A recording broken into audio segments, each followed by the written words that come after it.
So, hello and welcome to Ferri Unfiltered. I am Hello. there we are. She's already in about it. There we are. So, I'm going to let my guest introduce herself. So, are we Right. ready? And who are you and what do you do?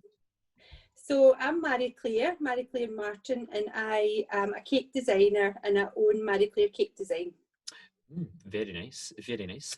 So, Yep. Marie Clare, I've been desperate to get you on for ages. I love what you do. I love your cakes as well.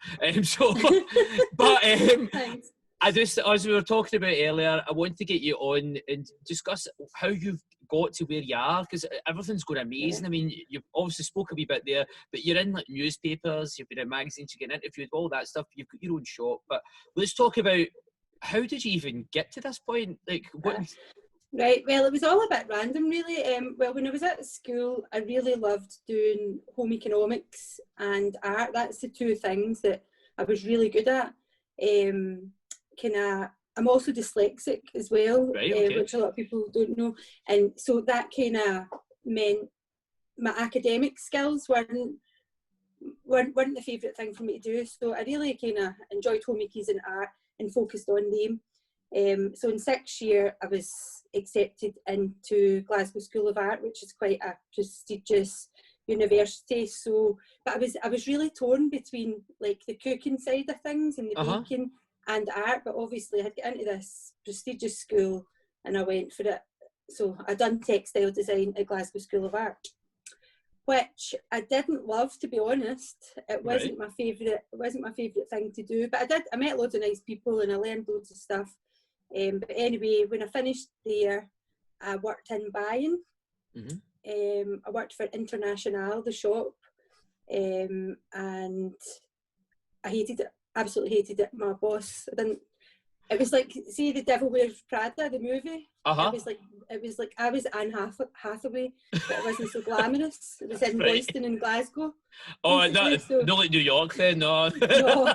On the day that I went for my interview, there was bullet holes in the window and the police had cordoned it all off. I was like, right, great. So anyway, I'd done that for a few years and then, I know, it was wild. So then I became pregnant with Sienna. I was 25. The job was so much pressure, I gave it up. So I took a job in Motherwell Library. When I was at uni, I worked in the library at the uni in the mornings, which is a bit random since I'm dyslexic, but I like to push myself, you know. So I worked there and I started doing the kind of kids activities, the book bug, which I'm sure you know all about. I know all about book bug. My mother-in-law's qualified in book bug, so the girls were doing that. Aye, she loves it. Aye, well, I used to be singing Little Green Frog and all the rest of it. And I started doing more creative things again with the kids during the summer, and it was great. And then my daughter, I never baked for years and years. And then my daughter, me and my mum used to go to a wee cafe in Uddingston Main Street, Angelino's, which was next to a cake shop in Uddingston.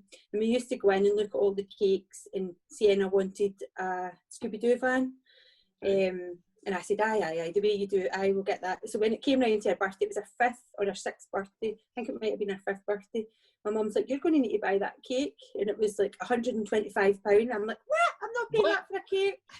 Now, obviously, I understand why is that money. That's a good value there. That's a good value cake. Like, aye, that's how much they cost. That's why it was that money. But at the time, I'm like, oh, but I can't afford that. So I made it for her. And I used all the wrong stuff. I just went to Asda and bought a pile of stuff, and I made her a Scooby-Doo van, and she loved it. And then kind of went for there. My friend Joanne, one of my best friends, her mum made wedding cakes, and whenever we were over, she used to be sitting doing all the piping and all the intricate work, and I was like, oh, that's amazing. And unfortunately, I'm very sad, but her mum actually passed away with breast cancer. God, how many years ago was that? I don't even know, but it was a good few years ago anyway. And Joanne gave me all her cake making stuff. Oh, wow. I know, so, and then I made a cake for Joanne for her birthday. It was her 30th birthday, so I made that, and it kind of just went to there. That was the first equipment that I had. Because at the time I was a single mum, I worked part-time in Motherwell Library, I was skint. So that was a good starter to get all of that equipment to start making the cakes. This is So, this is a pure beautiful story already, man. This is oh my god. And I literally stood in my kitchen one day and says, I'm going to make cakes and sell them. And by this point, I was with Andy, and he's just looking at me as if, what are you all about? And I did. I just started making them. More people asked, and I mean, looking back now, they're terrible. The cakes were terrible, but everybody thought they were amazing at the time, and they were getting them for like £10, £20, so I'm sure they were delighted. Exactly. With them. But when I look back, I'm like, oh my god. But some people still go way back to like 2012 on my Facebook and order these cakes, and I'm always quite surprised by that. But they're like, oh, can I have that cake? And I'm like, I don't even know if I can do it that bad anymore. But just get steaming and make a cake. You'd be like, oh, there you go.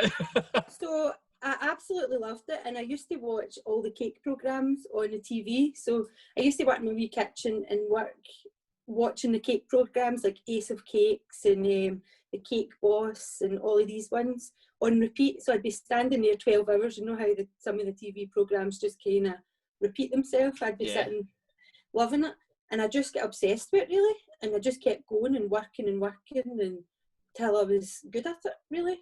Brilliant. So that's how I started.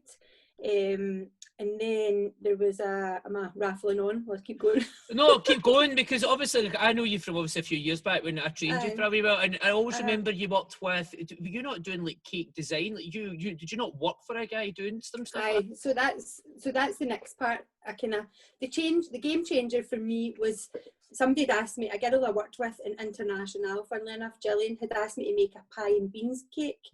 For her husband. They lived in London and they were coming up to Glasgow for his party. So I'm like, that sounds cool, like trying to make a pie and beans. So I made that. I done it all hand painted and like I totally winged it because I'm making it up as I go along at this point. And I made this pie and beans cake and it was amazing at the time and everybody loved it. I put it on social media and it went mad. And then I had seen a guy in Edinburgh called 3D Cakes. He was doing all these wild and wonderful cakes and I'm like, wow, that is amazing. And then they were advertising for staff.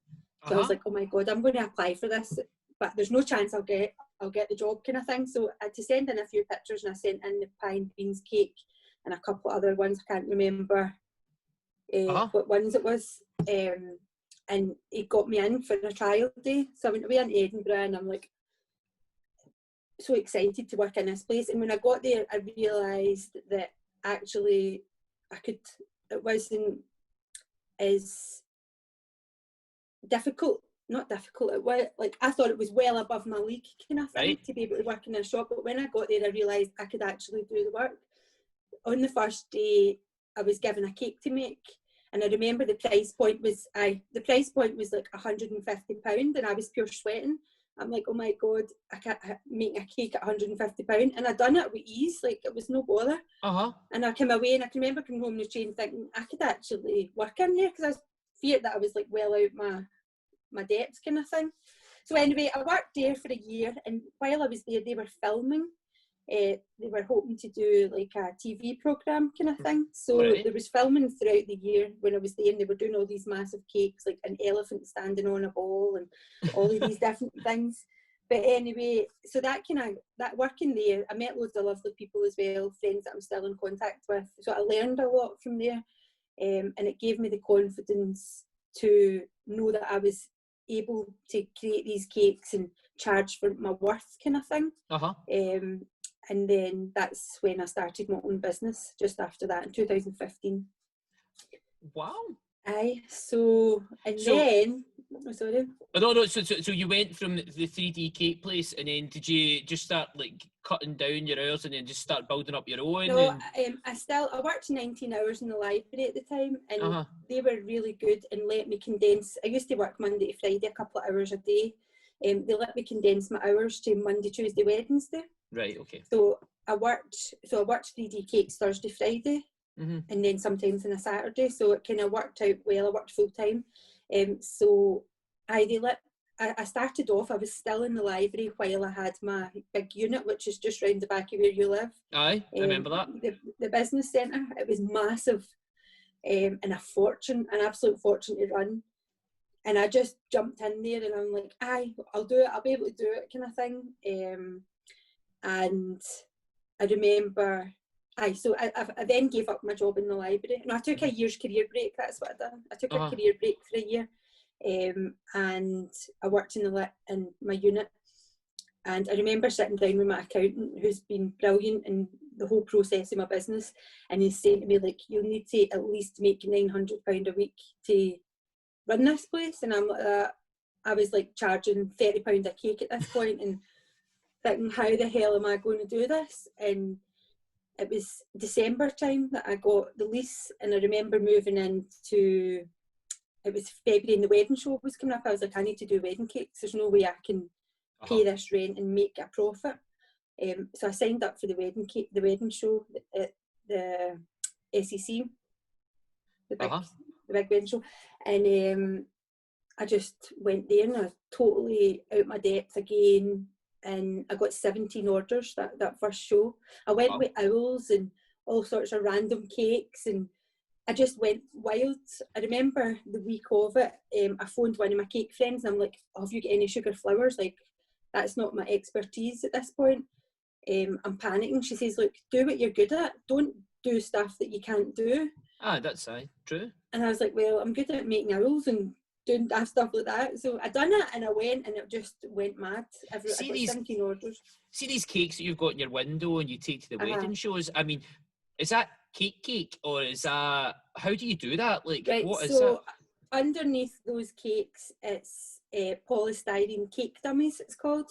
Right. So it's just like a polystyrene cake shape, and then I cover them and decorate them. So they're all decorated by me, and it's all edible icing, but underneath it's polystyrene, and that so that they're light to move and so that they don't rot really. So I did wonder that. I know a lot of people are wondering, but I'd like that cake that's been there for about a year. I don't know if I want I know, you don't know if you want that. At the wedding show, you get the workers coming up like that. Or is any of these going in the bin? I'm like, no. But that's how. So you do the dummy display cakes. I hadn't even done one of them before, and it was like the night before the wedding. I think I was up to 2 a.m. I had all my pals in helping me, and it was wild. But I couldn't believe.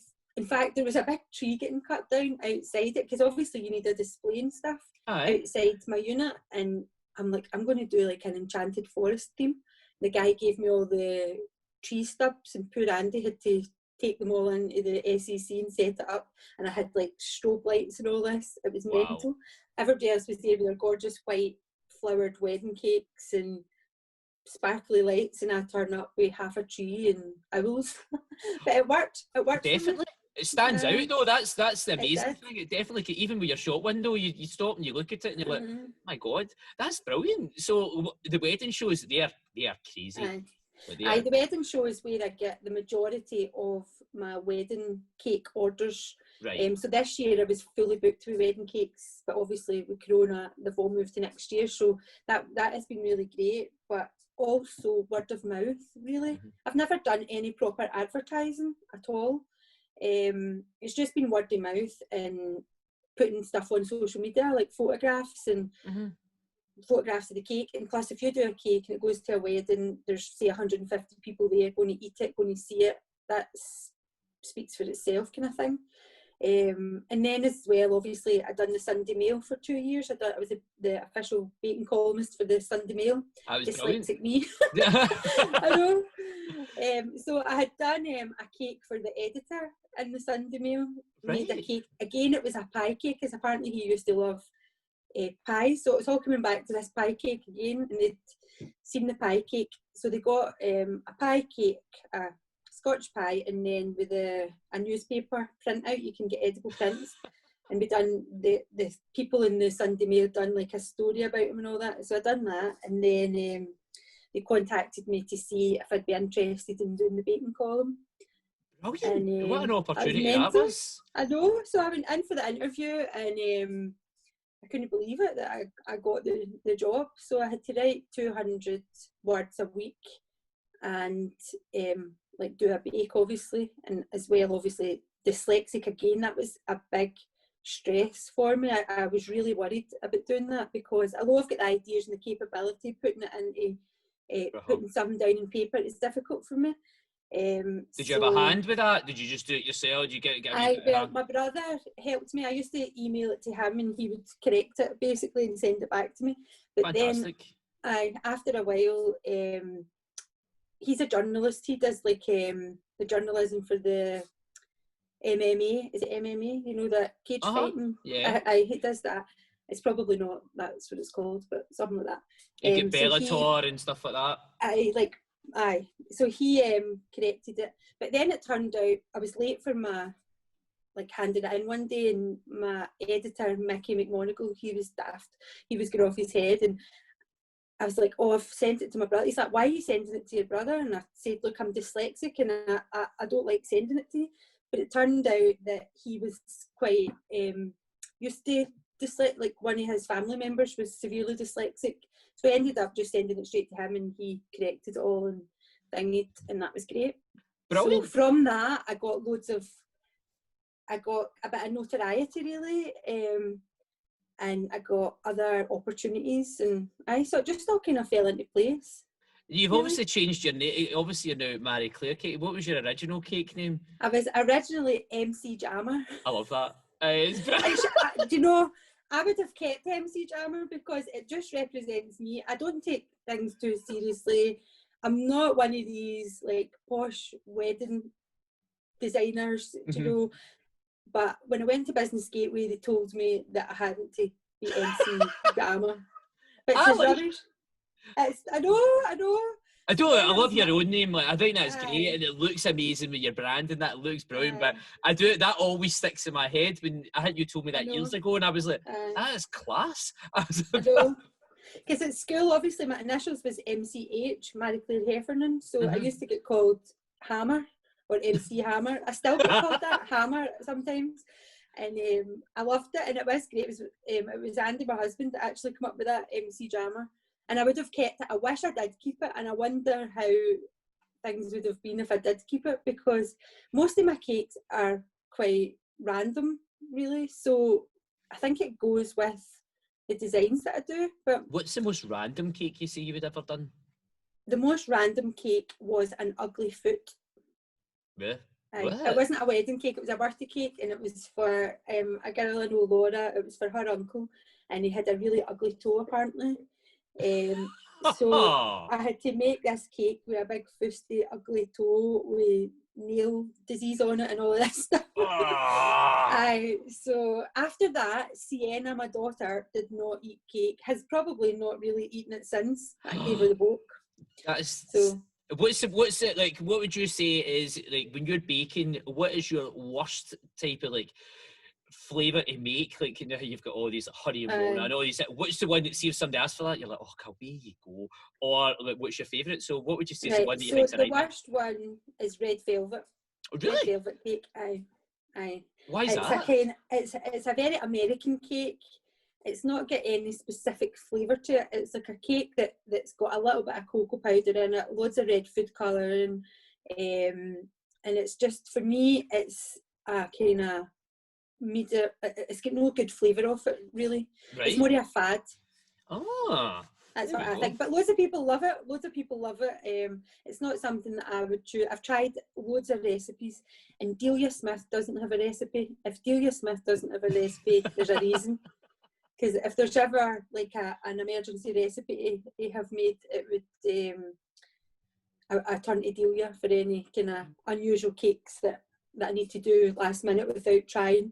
What's your favourite cake then? What's your favourite one to make? My favourite one to make or eat?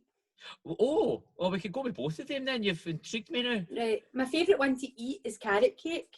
Love it. But love it. It's my least favourite to make because it's difficult. It's not difficult, it's more time consuming and more process and stuff like that, but it's definitely my favourite to eat.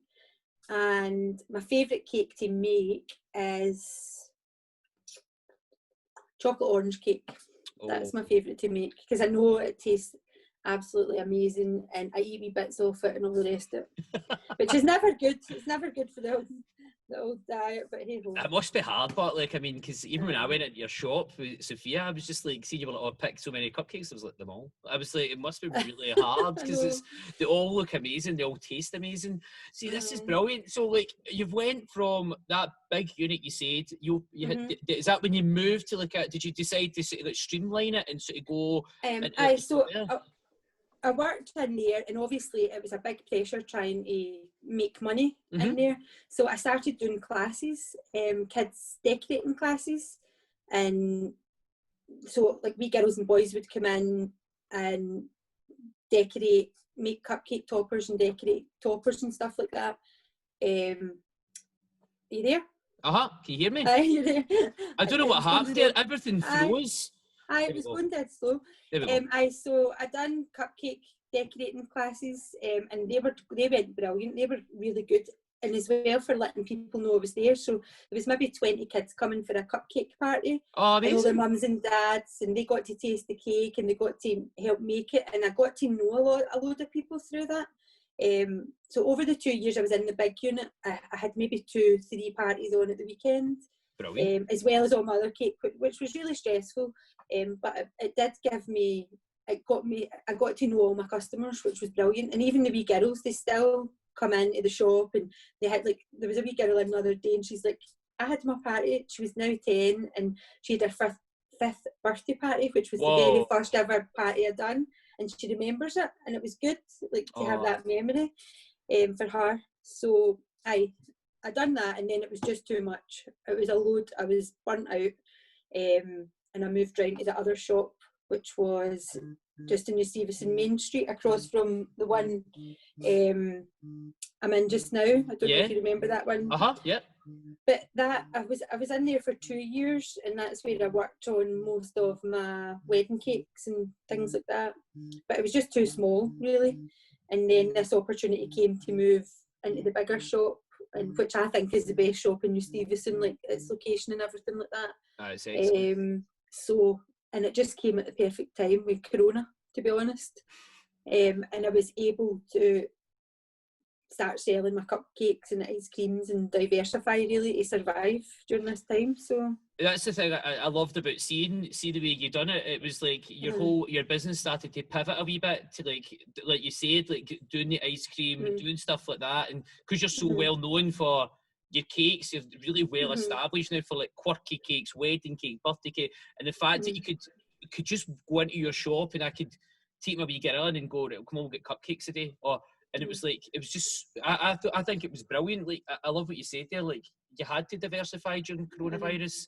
Do you feel that's made you, like, from a business point of view, learn a lot? Like, have you learned a lot? Oh, definitely. Aye, definitely. So I was really burnt out, like working loads, doing all the wedding cakes. I had Amy worked with me. I had other people in the bigger unit, but one moved to America, and other people just, when I moved, they had other jobs and stuff. And I had Amy work with me. She'd done all the little bits, like figures and all the wee details, and she was brilliant. She worked with me for 2 years in the small shop, but she had to leave as well due to her own personal reasons. So when I moved into this shop, or should I say at the start of the year, I was just working on my own, and I had all the weddings and everything like that. So I was burnt out, really, and then came Corona. So I decided to take the time off. Right. I wasn't sure whether I was allowed to work, whether I could work, and plus all my weddings were cancelled, so I didn't actually have any work in. But as well, I was terrified that I had Corona and I didn't know it, and I was going to pass it on through this food, and giving out 300 cupcakes and 300 people would end up with Corona. This is back at the start when we didn't realise much about it, to be honest. So I didn't work for 5 months, and that gave me time to relax and reconfigure and work out like a work-life balance and kind of do that. And then I literally got a phone call from Steph, who used to have the shop, Classics, who she now works from home. And she says, look, do you want to take over this shop? And I was like, aye. And then by the Monday, it was done. And I'm like, oh my God, I just finished renovating my house. I had just finished doing the other shop, and then this was me starting again. But it's been the best move ever, and I've always wanted to bake cakes to be able to sell in my shop. Right. I love people, I love talking to people, I'm a pure gab, and I like getting to know everybody, so it's good. I really like it, I love it. Oh, it's lovely. It's so good. I loved even when we went in about Halloween and the wee idea with the Cookie Monster ice cream with the eyes and the syringe with the raspberry sauce. Like it's great, but as you say, like talking to people, like getting kids, like kids will remember that and they'll just want to keep coming back. I keep getting asked, can we go round to the cupcake shop? And it's really good. So it's. Do you find that's a good way of doing, like, obviously you went to like the art school, that you get to do that sort of creative outlet again, that you can go and try all these things? So it's basically a combination of the two things that I love, and that I'm good at, which is art and cooking. So I combine them both and I get to do what I love, really. So I like to be creative, even with my ice cream cones. And it is, as you say, it's about the kids like coming in and getting a memory. Like I remember when I was wee going to places and the things that were different that stuck out. So when the kids are older, they're going to remember going there, and maybe if they need a cake, it would come. Do you know what I mean? Come back. But I want the kids to enjoy it. They all queue up at 3 o'clock on a Friday, ready to come in for their cones in the pouring rain, and they're just dead excited to come in for whatever it is they're getting, and that's what I want. And especially for the community as well, it's something there that's a wee bit different. And not everybody has cars. Not everybody can travel to all these other places that do things like that. So it's good. I like it. And as well, I'm not trying to be a dessert shop at all. I'm just doing my own thing, which is the cupcakes and the bakes and my funny ice cream cones and waffles and different things, but not trying to compete with anybody else, just doing my own thing. Just be you. Just being you. But the only struggle that I've had really now is trying to fit it all in, because I've still got my birthday cakes and stuff, and I'm baking everything myself. Well, I was baking everything myself until in August.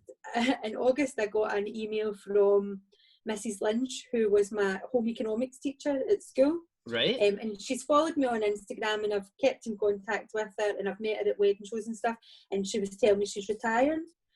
She was retiring, and she'd love to come and see me about helping in the shop. So that's amazing. I know. So my former, I kept saying my old teacher, and I got her out. So my former, she's not old at all. She's fabulous and glamorous. My former home economics teacher at high school now helps me in the shop 2 days a week. That is brilliant. So, I know, I love it, and I call her Mrs. Lynch still. Everybody keeps asking, and I call her Mrs. Lynch. But the great thing about that is that's somebody you can still learn off it. You can still learn off of her as well, and that's brilliant. Definitely. And like when I was at school, we done one Christmas cake, but now they have a whole cake decorating subject. So Mrs. Lynch is really good at doing cake decorating as well, so she can fit into every part of the shop. She's doing the baking, which she's a amazing baker obviously, and she can help out with the flowers and all the different things. So it's been great. It's just all fell into place really. I love it. And I'm having fun again with my job. So this is the thing, exactly what you said. Is it's all about having fun again, and like you said, you've had to pivot your business into like a bit different again, and I think that's a good thing about it. Like we've had to do the same, and what you said there, having fun. Like I've started, we do like a workshop, and I love doing that. It's like I take it, it's showing people how do they do certain things, why do they do it, and seeing people progress again. And you're like, this is great. Like I love doing stuff like that. So where do you see the shop? Are you quite happy where you are just now, and then build up the wedding? Yes. I love the location of my shop, and inside it, I'm still working. I'm still waiting on workmen and different things. It's a learning process, and my customers have been dead patient with that, which I'm really grateful for. Because at the minute, I'm opening up as a kind of pop up when I can. But the intention is after Christmas, I'm still having weddings postponed. So although I'm fully booked next year for weddings, they are now starting to postpone to 2022 to the end of the year. Right. So my time is freeing up. Not that I want it to free up, but it is. So I need to fill that. So my plan is to be opening the shop more, have regular working hours, and then hopefully in the summertime have wee tables. There's a big kind of area at the side, I'm sure you've seen. Yep. Mm-hmm. And have wee tables and different things. So Nice. keep going with the shop, do more with it, and try to be able to provide more for everybody, as well as then maybe hopefully employ somebody to do that part of it, and then focus on the wedding cakes. So Brilliant. That's the master plan. You've got a good game plan there. I like it, and that's great. The fact that you've already you visualised it, so this is great. It's going to work. This is brilliant. I'm proper loving this. I'm finding more and more about this. Your whole business. It was really, really interesting. Why don't we find more about a wee bit more random things about you? Will we go into our random questions? Right. Okay. Did you study them and have a wee think what you would? I did, but I forgot. Right. What were you saying? That's part of my issues, my memory. I'm terrible. That's all right. That's all right. Like Dory there, just yeah, that is me. I'm Dory. So, right, why don't we go with this then? We'll start nice and simple. If I to make you a hot drink, a hot beverage, we can go for hot chocolate to coffee. What would I be making? What would be your first choice? My first choice would be a hot chocolate. Oh, right, okay. Mm-hmm. What type of hot chocolate would you have? I would have, I like Costa hot chocolate, and I would have an orange flavouring in it. Nice. With soya milk, because I'm allergic to dairy. Oh, fuck. Right, okay. I know. That's fine. I don't take dairy either. That's fine. So there we go. Right, would you have marshmallows or anything like that in it? I would have marshmallows and anything else that was going, really, just not the cream. Unless it was kind of vegan cream, I would go for that as well. Right, we're cool with that then. I'll need to buy in quite a few things for making you a hot drink. Okay. Now, let's go with, if we're to go for a pizza, right? If we're going for a pizza, anywhere we can go for a pizza. We can go to Italy, to Domino's. Right. What type of pizza would you have, and what would you have on it? My pizza, I had a pizza in Malta years ago, and it was the best thing I've ever eaten. And it was just a pizza base, and it had like a white garlic sauce on it. And it was topped with Parma ham, rocket, and big shavings of Parmesan cheese. Wow. And the base was just cooked, but the rest was all just kind of threw on. And honestly, that was the pizza of dreams. My dreams anyway. That is one of the most random ones. I've never had that one before. Oh, it was so good, honestly. Oh. The food in Malta as a whole was amazing. I'm liking this. I'll add that to maybe we can go on holiday next year, listeners. Well, to be fair, there wasn't much else to do in Malta, especially if you've got wee kids. But just the eat. Food's good. Aye. Right. Why don't we go now? You're going to have a dinner party. So you've got this dinner party, and you can have 5 guests. Now, they can be dead or alive, not actually dead though and coming back as zombies. They are just like bringing them back from the past. So 5 guests, who would you have? Well, I would have my mum, since this social distancing carry on. I would have my mum. I would have Kevin McLeod off the Grand Designs. Oh, okay. Got a wee thing for him. Okay. And I would have Rachel out of Friends. Right. Because Sienna, my daughter, loves her. So I would have Sienna as well. Right, okay. I'm allowed to have Sienna. It's your dinner, but you can have who you want. This is it. And I would have, I'm between Joe Wicks and Snoop Dogg. Oh, I mean, they're exactly the same person, aren't they? I know, but again, Sienna loves Snoop Dogg, but she's got Rachel, so I'll go for Joe Wicks. Joe Wicks? I think he's the nicest guy. He's just nice. I like it. I think that's fine. I think it's your fact, baby. That's a nice wee dinner party you've got there. I like Joe Wicks. He gets a right, but see the thing is, I really like him. He's so nice. He's replied to me a few times, like with voice notes and everything. Like he puts up wee questions and I've replied, and he's sent me voice notes back, and he's so nice, and he's got all the millions of followers. So I would definitely have him. I like it. Well in. I think that's a nice group. We would have a nice. Would you want Rachel as? Would you want her as Rachel, the character Rachel, or would you want her coming as Jennifer Aniston? I would have her as Rachel, the character, but I would really want all of the cast. Does that count as one person? The Friends cast, is that what we're going with then? It's your dinner party's waiting 9 people. One person, because that would make Sienna's absolute life. So if we could do that. Why not? Do you know Monica could cook the dinner, she could cook it. Exactly. You'd be fine. What a dinner party this is. Right, so Michael, let's go with this then. I always ask guests about books. I love reading, be it audio or actual books. Give me, we can go between 1 and 5 books. Give me, they can go from cookbooks to kids' books to anything. Give me a couple of books that you would recommend for our guests to listen to. A book I would recommend is The Secret. I don't know if you've read that. Yes, I've read that. I read that way back before I even thought about doing my business.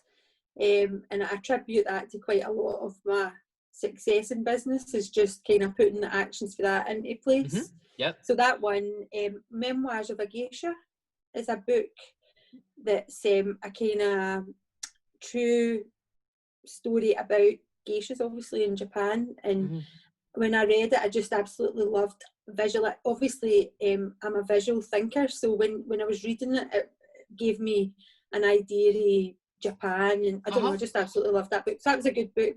What other books? Angela's Ashes, that's sad and funny. I always like that one. Delia's Best Bakes. Right, okay. Because, as I was saying, if she can't do it, it's not worth doing. And my last book, I worked in a library, I should know loads of books. Never the Bride. Right, okay. What's that? It's a book, it's a series of books about Frankenstein's wife, Brenda and Effie. It's dead funny. It's a funny, kind of dark comedy book. All right. And there's 5 of them, but that one's the start, and I would recommend them. I love it. This is what I love about this, because everybody always says people have completely random books and different choices, and it's always so interesting to hear what people read, or like that one, Frankenstein. I've never even heard of that. Do you know what I mean? Honestly, it's brilliant. I just like stuff that are funny and creative and capture the imagination. Really, keeps me interested in them. That's what we want, and that's what we want. Aye. Marie Clare, this has been brilliant. Thank you so much for taking the time to come on here and tell us about this. Oh, you're special, mate. Yeah, this is a thing. But it's great and because... by the way, you're special as well. Ferri looks amazing. I always love watching all of your Instagram and social media posts, and I've watched listened to a couple of your podcasts as well. So thank you so much. Been mentioned before. I can't remember what it was for, but it was embarrassing. So well done you as well. It was embarrassing what we said. No, it was embarrassing what I said. I can't mind. It was about meeting an old boyfriend and being sick in his house or something like that. Oh, a first date. That was it. You got it, lovely. Oh, that was the segment we done. Oh, I remember that one. I remember that. I did that one with Stephen, and it was the Ferri and Elliot one, and it was one of the ones I remember was the girl went back, and it was on a date, and the guy wanted. Did you ever hear about this one? The guy wanted. He wanted like chained up and like shot at with a BB gun. But I mean, who does this in a day? I'm like, this is a completely different generation. I was like, I sound really vanilla compared to these people. But to be fair, I'd rather sound vanilla getting shot with a BB gun. So thank you so much. I can't wait to get this out, and I just really appreciate you taking the time to come on here. Thank you. Feel privileged. Okay, I'll talk to you soon. Thank you.